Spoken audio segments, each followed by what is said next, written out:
Are SB19 secrets out? Let's find out together.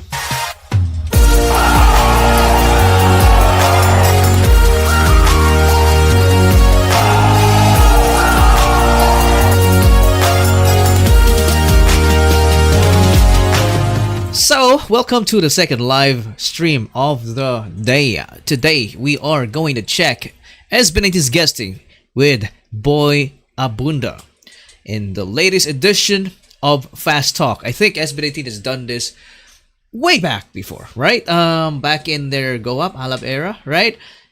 And it was a pretty interesting interview, right? There were some issues, most of it were fun though, right? So for now, I'm excited to check it out. This just dropped a few minutes ago. So without further ado, let's get into it, fellas. Now, this interview is from GMA, live TV, you guys. So we want to be careful so that we don't get copyright blocked. So I'm sure most of you guys have seen this, right? I think most of you guys are just here to see my reaction to it. So this is going to be necessary. The forbidden technique. All right, let's go ahead and get into this. The opinions expressed in this program by the host and the guest may not necessarily. Yo, I suck, but you know, you get the idea.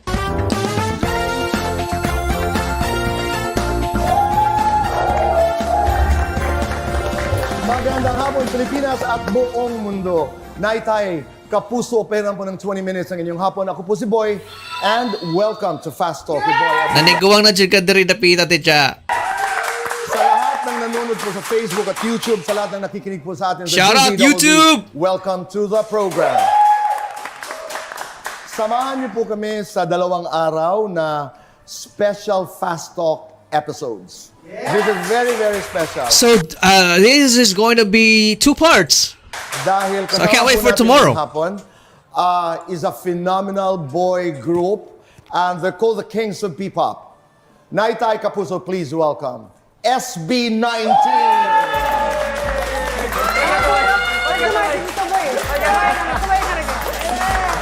Welcome po, Tito Boy. Maraming salamat. Maraming salamat. Looking good. I really like it when they dress, you know, simply, you know? Maraming salamat. Sabi ko nga sa inyo, this is the first time na kami lumabas ng studio para Grabe, gwapo ni Josh. makakwentuhan ang katulad ninyo. But I'm just so proud of you. Thank you. Maraming salamat. Kumusta kayo? Pablo's bangs are still alive here.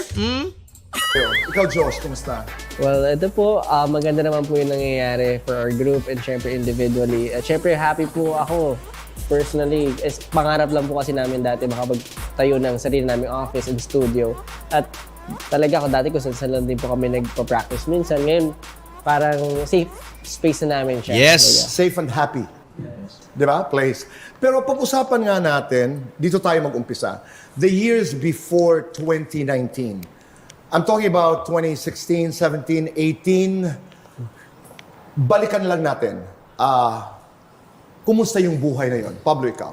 Masaya po ako ngayon kasi finally I got the courage to pursue what I've been dreaming. So, Yes. before kasi syempre, always choosing the practical path kung saan ka kikita na maayos, yung may stability. Pero during those years, 2016 I can see the beard, man.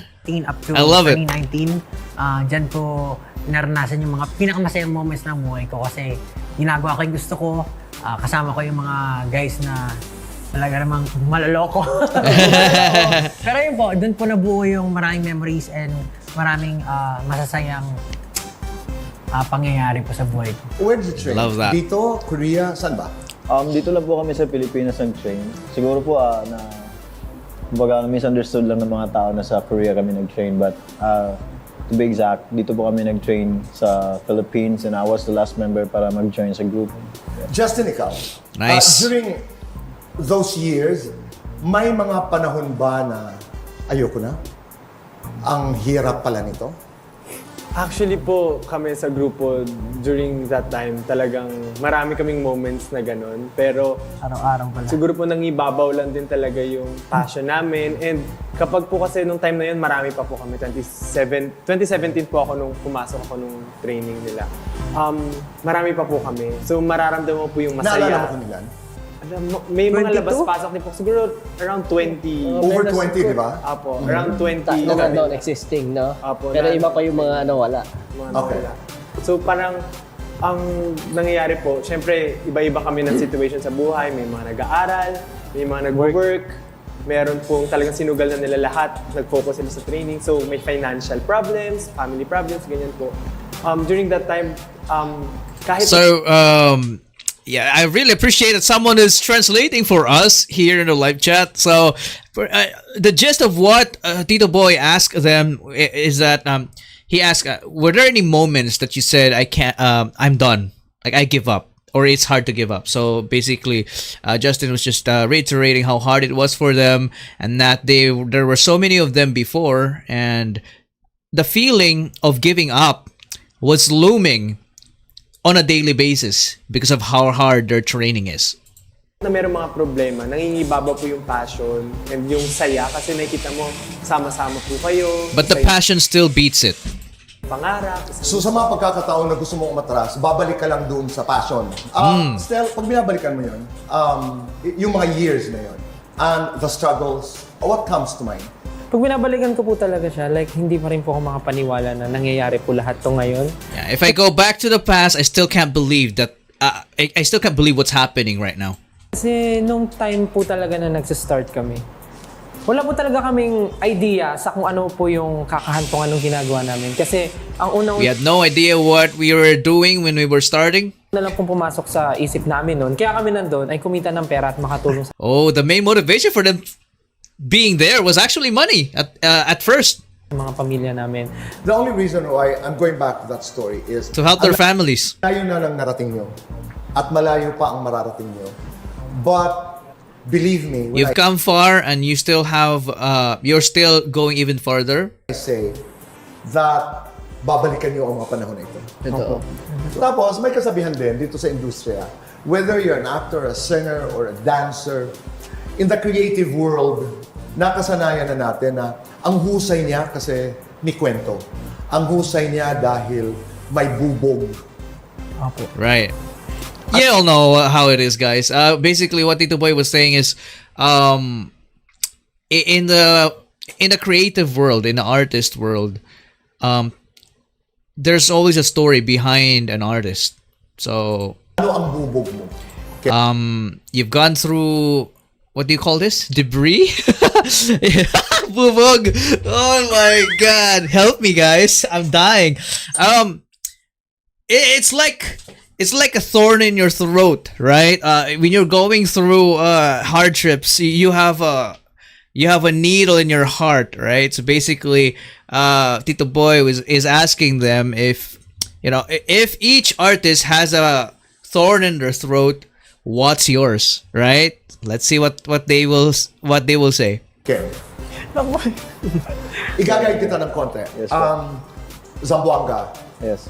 Cagayan de Oro. How difficult was it? 1,500. It was. It was. Yes, po. Gaano kahirap yun na yung safe comfort zone mo, iniwan mo para makipagsapalaran ka dito sa Maynila? How hard was it to leave your hometown to try it out here in Manila? Mahirap po kasi hindi po ako... Ezra Scarlett, thank you so much for the 250 pesos. Yes. Galing po ako, taga-Bukid po ako eh. So I grew up sa very remote place. Sa place na walang signal, walang wifi, walang everything, walang computer. So, kumbaga pagpunta ko po dito, wala po akong alam sa kung ano yung cities. Ayun po, it was hard na hindi ako familiar sa place and didn't grow up here. Only because you wanted, di ba? Yes, You po. wanted to follow that dream. Yes po. Justin, how difficult was that? So he had a hard time adjusting to the city life, right? But he still chose to do it because of his passion. Aral ka sa Lasal, Ano yung reaksyon ng mga magulang mo nung sinabi mong ito yung aking pangarap? Yes. What are Justin's reaction to Justin's, dreams? Siguro po, for me, super swerte ko rin po na yung family ko talaga is very supportive to I'm lucky to have a supportive set of parents. whatever I wanted to do sa buhay ko po. So like, sa pagpili po ng course, and nung sinabi ko rin po na magte-training ako, na kahit hindi ko alam kung anong patutunguhan nito, gusto ko lang gawin. At first, syempre po, parang gusto lang nilang i-double check kung legit ba talaga or okay. Pero parang still, they supported me sa kung ano po yung gusto ko. So his family supported him wholeheartedly, despite the fact that the world of entertainment, there isn't a sure thing, kumbaga. So his parents, his family still supported him. But of course, they did their homework and check if whatever Justin was doing was legit, right? So most likely, they did some ocular inspection in Justin's training grounds just to make sure. But yeah, man, his family trusted him. Ikaw, anong bubog mo? Siguro po yung my entire life kasi parang maaga ako naging adult talaga. But Parang, is it okay for you to talk about your father? That journey about okay naman. looking for your father? Okay lang naman po. Ever since po, up until now, hindi ko pa po siya nakikita, to be honest. May nagkaroon na ng chance, pero yung... So it's about Josh's dad, but he has never, to this day, he has never seen his dad. Yeah, parang lumaki talaga ako na walang father figure. May galit ka sa tatay? May questions, pero hindi galit. Hindi galit. Before, I was always questioning my family, my mom, myself, bakit ako nandito. Pero parang... May mga kasagutan na, yung mga ibang katanungan mo. Marami pang hindi. Marami. Kasi yung father ko, parang nabaliw siya throughout the process. So yeah, his dad had mental issues, and yeah, that's what's keeping him from meeting him, I guess. Josh still has questions to this day. But let's see how he goes. Gaano kahirap din for us, baka ganun din kahirap for him. Hindi ko rin naman sure. Hindi ko alam kung ano yung nangyari. So parang nilive ko na lang po siya na ganun talaga yung buhay. Parang may mga bagay na hindi ka makakontrol, na kahit anong galit ko before, hindi mo siya talaga magagawa ng paraan eh. Unless na, yun nga, maging successful ako katulad po ngayon. I mean, hindi super successful, pero hanggat may marating ka, siguro yun yung dapat revenge mo sa buhay eh. Yung Success. success, yes po. Ako na Right. So Josh still has questions, but he learned to accept that there are things that you cannot control. And maybe it is what it is, right? There's nothing he can do about his dad going crazy, right? He cannot make him go uncrazy. So, yeah, that's really sad, guys. But yeah, intindihan ko yun. he basically is trying to channel those questions into becoming more successful instead. And he knows for a fact that he's not yet that successful, but he's still striving to be more successful. Diba? Pablo, Yung family ko po kasi, we're not really well off. So, every chance we get na yung kailangan practicality laging iniisip. So, pagka-graduate ko ng college, nagtrabaho ako nag-call center agent po ako for a few months. Tapos, So I talked about this in in a documentary. nung totally nag-graduate na ako, nag-trabaho ako. So basically, Pablo's family is really practical, right? Their dad went overseas because that's the practical thing to do here in Filipino families, right? We have a lot of OFW right now watching us from all over the world because that's the practical thing to do, and that's true. It still is today because workers here in the Philippines are underpaid. And growing up, Pablo was a young guy, has always chose to do the practical choices, and including that is the call center job that he had. And yeah, po ako as a data analyst dyan sa And a Makati. data analyst. So, for a year or so, nagtatrabaho ko po as a data analyst. Pero everyday pumapasok ako, parang meron pong galit ba yun or frustration na parang sometimes gusto ko talaga suntukin yung monitor, yung balibag yung keyboard kasi I know for a fact na hindi ito yung gustong ginagawa. This is not me. This is not Yeah, this is not me. I'm not a data analyst. I'm a songwriter. I'm a rapper. I'm a performer. one to. So I want to pursue it. So, nagpaalam po ako sa parents ko. Very heartbreaking siya kasi nagkaroon kami ng conversation with my mom and my dad na umiiyak talaga ako. Pasensya na kasi parang hindi ko... Yo, that is pretty intense, guys. Basically, Pablo is saying that he had a conversation with his parents wherein he had to cry in front of them to convince them that, hey, this is not me. I want to pursue what I truly love. po kaya na hindi i-try to kasi parang kinakain na ako sa loob. Hindi ko na nagugustuhan yung nararamdaman ko. So yun po, pinundahan ko yung audition na yun, natanggap ako. Pero tatrabaho pa rin po ako. But since flexible yung time ko sa trabaho, mapasok po ako ng 3 a.m. tapos matatapos ako ng mga 1, 2, tapos magta-training po ako doon hanggang 11, 12, tapos uuwi. Ganun po. Pero hindi, kailangan ko na pumili. Tapos nag-resign na po ako. So, yeah. At first, he juggled both work and training until he reached the point now he had to really focus on training. And he resigned from his job. Ang ginawa natin in the past. But when you look back, in hindsight, when you connect the dots, and one day again, when you're alone, may intindihan mo kung bakit. Estel, nagtrabaho ka sa isang Fast food. and Yes, bro. then nag-Japan ka at nag-alaga ka sa iyong mga, tama ba? Tama sa po, iyong Tito Boy. Ay, grabe. Ang pagkasabi ng nag-Japan ka, in the Philippines, iba yung impression niyan. Pag, you know, when someone says you went to Japan, it's always something not very good. But I think that stereotype is slowly dying down as the new generation takes over. But usually before, in my generation, when someone says you went to Japan, it means you were in the entertainment business. Entertainment meaning you work in a bar, you know, you serve drinks like a waitress, or some people or call it japayuki or something like that, right? I mean, that's how it was. Right now, it's slowly changing. So yeah, man, still into Japan. Tama po. How were those days? I mean, looking back, ngayon.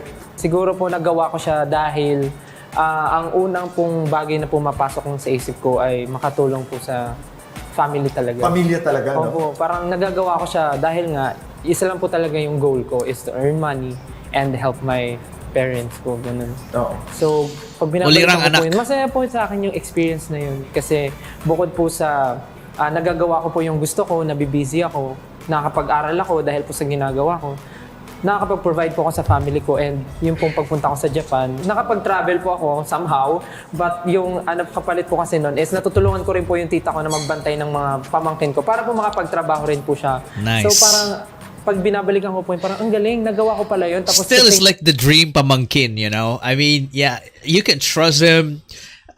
With, you know, imagine the trust that they have on Stel, you know, to leave their young ones to him for them to be able to work, right? Stel must be very good with kids, you know? think po na, ano na po ako, 17, He's the 18 dream years old, husband. parang ang saya po sa feeling ko, binabalikan ko talaga. Pero the common story, the common thread that binds your stories is lahat kayo tumalon doon sa hindi nyo alam. You jumped into the unknown. Right. Pero parati ko sinasabi yun, bilang matagal na dito sa industriyang ito, it is only in the unknown where magic can happen. Exactly. Nice. I love Bago natin that. ipagpatuloy, I wanna do fast talk.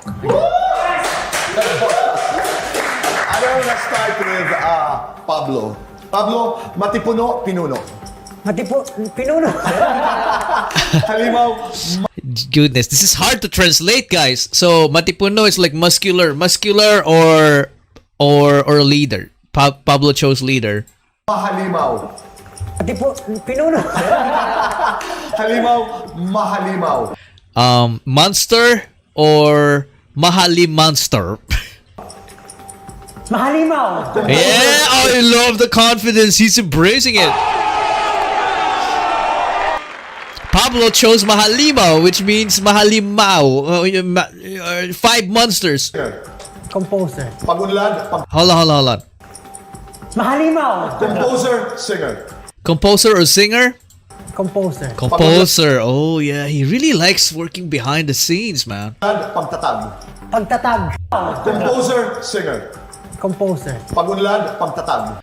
Improvement, to improve or to strengthen. What's pagtatag in English, right?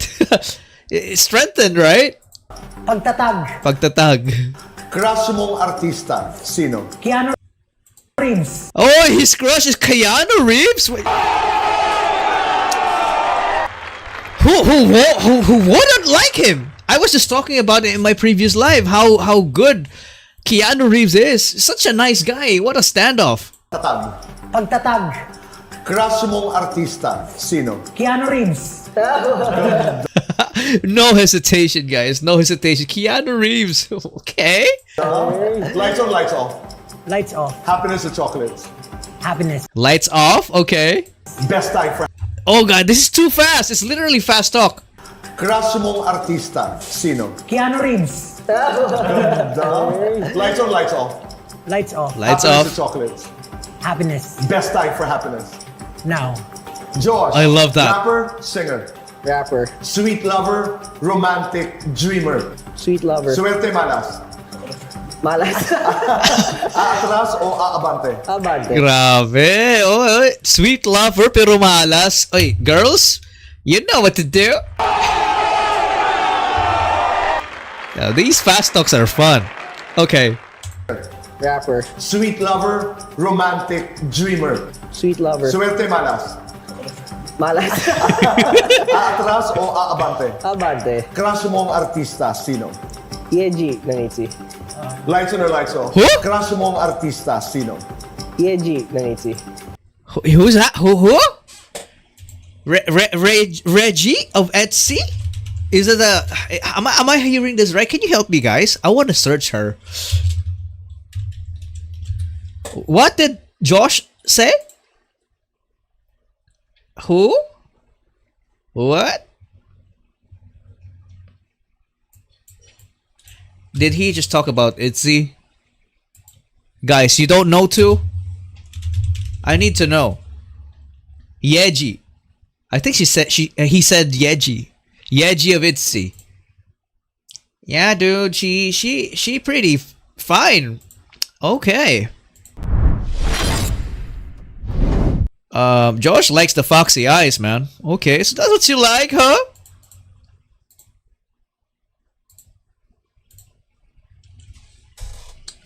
Yeah, this is Yeji of Etsy, guys. Oh, sorry about that. She fine, she pretty, man. Yeah, that foxy eyes. Alright. Alright.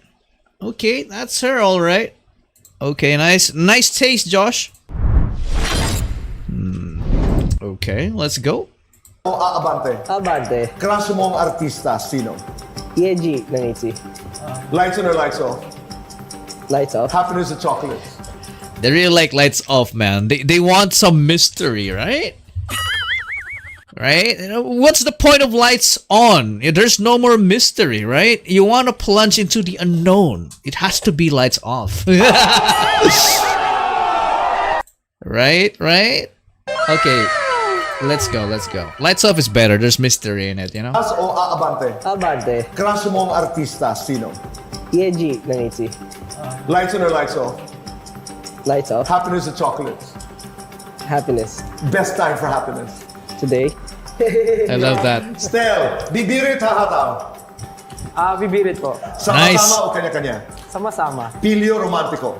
Doon tayo sa pilyo. Papatol de Deadma. Di dead ma. Crush mong artista, sino? Maristra ka. Lights on or lights off? Maris Racal? Uy, okay.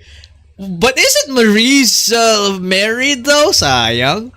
Kanya-kanya. Sama-sama. Pilyo romantiko. Doon tayo sa pilyo. Papatol de Deadma. Di dead ma. Crush mong artista, sino? Maristra ka. Lights on or lights off? Lights on. For those who don't know, I'm sure you know. I mean, maybe our foreigner 18 or don't know who Maris is. She pretty, man. She Bisaya too, I think. She's Bisaya, right? Yeah, this is her. Very talented, very pretty. So yeah, man. they kind of look similar. That's weird. Para magkapatid sila ni Stell. Right? With the eyes? They have similar eyes. Okay. She pretty, bro. Okay. Yeah, I know Memo Vlogs. Yeah, man. Happiness or Maris? No joke. Happiness or Oh yeah. She used to be married with Rico Blanco, right? And they split already, so she ready to mingle, I guess. lights on or lights off? Lights on. Happiness or Maris? No joke. Happiness or chocolate? Happiness sa Maris. Happiness po. Dapat happy lang. Best time for happiness. Every day, happy dapat. Ken, Bisdak Korean. Bisdak. Bisdak. Mestizo Moreno. Moreno. May klima haba. Maikli yung mahaba. Long or short? Mestizo Moreno. Moreno. May klima haba. Mahaba. Mahaba. Klase ng artista. The longer the better, bro. Okay. May klima haba. Mahaba. Crush mong artista, sino? So far, ngayon wala ko po. Lights Walang crush na artista. Alright. on or lights off? Off. Happiness or chocolates? Happiness. Best time for happiness. Every day. Justin, Bunso, Kuya. Bunso. What or Wyatt? What? What? Alright. Pretty What? face, beautiful skin. Pretty face. Crush Okay. mong artista, sino? Saoirse Ronan. Lights on or Ooh, Saoirse Ronan. Oh, that's the reason behind the name Saoirse on his cat. Okay. Saoirse Ronan is cool, man. I struggle a lot, man. How do you spell that name? There. This is Saoirse Ronan. She's beautiful, man. I think I discovered her in a movie called Hannah. She a young assassin, right? Also Lady Bird, I think. It's a pretty cool movie. Yeah, man. Alright, Justin. Saoirse Ronan also has that Maria Clara vibe, to be honest. Her roles are very wholesome. Like, almost all of her roles are wholesome roles. And it's pretty rare to see in Hollywood, you know? Yo, Saoirse Ronan and Mr. Chalamet. Okay. Anyway, that's Justin's crush. Okay. crush mong artista, sino? Saoirse Ronan. Lights on or lights off? Lights on. Happiness or chocolates? Happiness. Best time for happiness. Every second. Every minute. Sabay-sabay, di ba? We are SB19 and we are... Matatag. I love that. I want to go back to 2019. Muntik kayo mag-disband. Anong kwento nun? Uh-oh. What was the worst bashing that you got? You're ugly. May ganun. You guys are ugly, yes. Always. Ikaw? I want to go back to 2019. Oh my gosh, this is going to be tomorrow, I think. Kung hindi ako nagkakamali in 2019, muntik kayo mag-disband. Anong kwento nun? Yun na po yung mga parang, kumbaga, bumibigay na. Kasi parang wala nang nangyayari. Ilang levels na po yung parang explosion na sumuko ka na pero tinatry mo pa rin. So kung nakailang suko na talaga kami originally, mentally, physically. Pero paunti-unti na nararamdaman mo eh. Pero after a few months, bilang nag-pick up. So parang... Ano ba yun? Yung nag-viral ang rehearsals? Yes, Oh, yes, nag-viral yung nag-viral Tama. yung rehearsal. Oo. Nakakapagod talaga mangarap. Well, nakakapagod, lalo na kapag walang sumusuporta. Siguro yun yung pinaka-struggle for us. Kasi wala nang... Kami, kine-question na kami ng tao. Pati kami, kine-question namin yung mga sarili namin. Kung Man. You were starting to listen to what was being said. What was the worst bashing that you got during this time prior to the hit? You're ugly. May ganun. You guys are ugly, yes. Always. Ikaw? Yeah, until now. Sa Always. guwapo? Oh. Yes po. Totoo po yan. Totoo po. Talaga? You guys are ugly. Pero minsan nagiging There was that latest one, right? What was his name? This dude.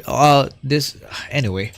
personal na nga eh. Umaabot na sa... Stella Sal, right? That one was ugly. Come on, look at yourself, man. pwede mo na silang mademanda, maano. Pero sa amin naman, I mean, I get their points. Yung siguro meron siguro may nagsabi sa kanila na ibang kampo or may umaway sa kanila. Pero I don't think it's good na pati sa social media or even in other stuff na papalagana pa nila yung mga ganun or yung mga simpleng para syempre makaka-disrespect with the other party. Did you get that, Stel? Yung parang, mga sino ba ito? Sino yan? Di ba? Yeah, Di ba? opo. Lagi naman ganun na po. Pinagdaanan niya? Opo, lagi naman pong ganun ever since. Until now, parang hindi po namin alam saan nanggagaling minsan yung hate. But naririnig ko sa mga tao. Yeah. SB19 na yun, ha? There's still people that can't be pleased. There's always going to be. You can never please everyone, you guys. Sobrang force daw po talaga ng hate But to we get SB19. so much love. Yeah, yun naman po yung Diba? maganda dun. Conversely, parang Opo. wow. But for me, yung mga ganong klaseng bashing, hindi ko na po namin pinapansin. And hinahayaan ko na lang kung doon sila masaya. Kasi at least, kung sumaya sila doon, at least kami yung dahilan ba't sila masaya. Di ba po? At least, di ba? Yun naman yung goal magpalaganap ng saya. At least sumaya siya, di ba? Pablo, ikaw, as love a that. leader, I mean, criticism is good to a certain point. Pero pag yun nga, yung nakaka-break na, Too personal. Nakakabasag na ng pagkatao. What is your philosophy? Meron pong time talaga in my life na kumakapit na lang ako kasi nandun sila 5. Apat. Pero every action nila, kino-question ko rin sir. Bro. Andun sila lima. Yeah. Then someone corrected him. Who corrected him? Was it Justin? Philosophy. Meron pong time talaga in my life na kumakapit na lang ako kasi nandun sila 5. Apat. Pero every action nila, that was kino-question Stel ko rin who said sarili ko. apat. Tama ba na may humahanga sa amin? So kung gano'n na yung tingin ng tao sa amin, napapa-question ko na dun sa sarili mo na karangal-rangal ba itong ginagawa ko? Eh, dapat ko ba ito kahiya? Tama ba yung ginagawa ko? Or binibigyan ko lang ng siguro masama yung inaambag ko sa lipunan, gano'n po. So umabot sa point na parang yung rejection, yung sarili mo ng life, yung kino-question mo. Parang But it was also in 2019 when you started to be noticed, when you started your journey to the big time. How was that experience? I mean, after what we've talked about, yung pagsikat, the concept of fame. Alam niyo po kasi ever since we had this goal and ako personally may idea ko na I wanted to make a change. Parang not just for us, but for the entire industry. Kaya nga po, meron kami ngayong studio, meron kami mga tao, kasi meron kaming Yeah. SB19 are equipping themselves for the future to become future-proof, right? To do more things, more great things in the future and the present, of course. pinangangalagaan na future You actually are right, guys. I couldn't agree more with what DK said, with what Heidi said here. Haters are insecure and sad people, right? If you are happy, you will never do that, right? You will never talk down anyone. And yeah. Also, Tony Gonzaga said it before. Hate is a manifestation of someone. Where that hate originates. So. Yeah, man. Most of the time, if you get hate from someone, if you tell them that I hope you will be happier in life, it sometimes gets to them, right? Kasi nga most of the time talaga, most of the people who hate other people are just sad people, man. If you are happy, there's no point of hating someone. So there's a big chance that individual is a sad individual, or frustrated about something. And they are just they're just trying to find an outlet of their negative emotion. kasi meron kaming pinangangalagaan na future goal po talaga. And yun po talaga yung for us end game. Syempre, na hindi lang siya matatapos dahil sa grupo lang namin. In the future, mas gumanda pa po yung industry ng entertainment dito sa Pilipinas. Yeah, SB19 is you're right, Ava. They are visionary, and what Josh is talking about here is just a very good example of that. They are not even looking. They're not only looking after their name SB19, but they are looking after leaving a legacy in this world. Right? It doesn't stop on SB19, right? It doesn't only stop on 1Z, but you know, it's the legacy that they're going to leave this world, and all the knowledge and talent that they're gonna pass on the next generation. So they are, ano ba tawag dito? They see the big they see the bigger picture now, right? As they matured as an artist, as an entertainer, they kind of see the world on a larger scale, and they are planning not only for their own group, but the other factors as well that they are able to influence. So grabe, it's so eye-opening, you know. In the future, mas gumanda pa po yung industry ng entertainment dito sa Okay, Pilipinas. since you're talking about the future, what is it like? Mag 6 years lang? 6 po. Mag 6 years. Anong itsura ng bukas? Pag pumunta ka sa iba't ibang lugar, sasabihin na sobrang talentado ng mga Pilipino. Woo! Parang feeling ko hindi pa natin nakukuha yung recognition na dapat para sa atin. And siguro po yun po yung future. Ang dami na po. Yeah, this is very true, because I'm sorry guys if I keep on interrupting. This is a reaction video. Please watch the original one. But what I'm about to say is there are still people who are not convinced that Filipinos are talented. You know, most people are like, yeah, Pinoy pride, you know, you support them only when they get popular and all that crap. So yeah, we want to get rid of that stereotype, you know. Pablo's goal is to make it known to everyone, to the whole world, that yay, if you're a Filipino, you're not to be joked about. You are something. You are a force to be reckoned with. What a nice goal. It's hard to pull off, you know. But you know, you're not gonna pull it off unless you try. And SB19 for sure are trying. So I love that. Yung groups na nag-uusbungan po ngayon, nakikilala, katulad po ng Bini, other groups, talaga nakikilala na rin all over the world yung future. Kasi nga, even our own fellow Filipinos are hard to convince, right? They still prefer the talents from out of the country. They don't realize na, hey, pantay-pantay lang tayo. I mean, the talents from other countries, they have fart that also smells. Right, we're all humans here, right? And most of the time, Filipinos are actually even more talented and more hardworking. We just need to have the tools. We just need to have the guts and you know the right mindset to achieve that form. So I love that Pablo is advocating for that. Na gusto namin is mailagay talaga yung OPM sa nakilala sa buong bansa. Yes. Magkaroon ng term na tinatawag na P-pop, na talagang dadayuhin ang yung mga foreigner na pupunta dito para panoorin. And it's happening already. Concerts natin. So maraming possible na mangyari once na mabuksan yung doors, and hindi tayo malayo doon eh. Nakabukas na siya eh. Kailangan na lang siya itulak. Justin, I love that. Alam mong sikat na kayo ngayon. You embrace that. No po. You haven't. You haven't embraced the truth that you are the hottest P-pop group in the country. No, siguro more of parang Sige. we have reached something, but wala pa kami doon. Kasi kung nasaan kayo ngayon, pangarap Very yan humble, Justin. ng marami. I Kung love saan that. kayo ngayon, yun yung mga pangarap nyo nung 2016, 2017, at ibinigay ito sa inyo. Yes po. How rich are you? This far. Sino gusto? How Baka good sa group. is the money in your business? Masasabi ko na I'm stable, na yung tipo na kuwari may magkasakit sa akin, kaya kong masagot. Okay na. Opo, okay na. Yung minsan, bumibili ng damit na, okay, kunin mo na yan, hindi natin masyadong tinitingnan kasi alam mong kaya mo siya bilhin. Pero Hindi dati, katulad noon. Hindi katulad noon na parang, hindi ka na lang tumitingin. Kasi hindi ka na lang tumitingin. Wag na alam mo, lang. hindi mo naman afford. Kaya. Still ikaw.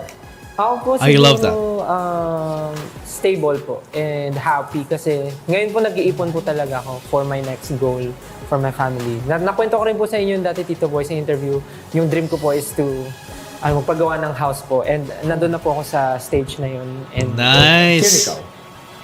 Ako po, kaya ko lang po i-support yung family ko and yung sarili ko po. Yes po. Hindi pa po, kasi kami po, individually, wala pa po kami kanya-kanyang bahay. So, Meron na siya. Meron na rin. iba siya. Meron na rin si Iba si Justin. Sarili, family house. No, but it's nice to hear because coming from where you came from, ang ganda ng kinaroroonan nyo at saka you're recognizing and acknowledging kung what is the now, what is Yes. the present. Bukas, sa part 2 ng Fast Talk Wow, Special bitin. ng SB19. May issue ba tayo kung example na maging bakla ako or anything? Kasi pare-pares naman tayong tao. Nag-perform po kami. Wow. Please welcome, Yo, these are even more intense answers. CashualChuck and Justin. Ganun lang po. That's sad. Parang, ha? Ano kami? Sino kami? Parang gano'n. Yung pinaka-worry din, yung dito na matitigil lahat. Wow, they're even talking about the name dispute. Okay, I can't wait for this. I'm gonna definitely react to it as soon as it drops. And I think it drops tomorrow, right? Is it tomorrow, guys, or the next week? Wow, even spicier questions here. Whoo. So there it is, guys. That's my reaction to Fast Talk with Boy Abunda. Kings of P-pop SB19, muntik na mag-disband noon. Man, yeah, key takeaway here is that SB19 are as humble as ever. I don't think they will ever boast about what they have, achieved.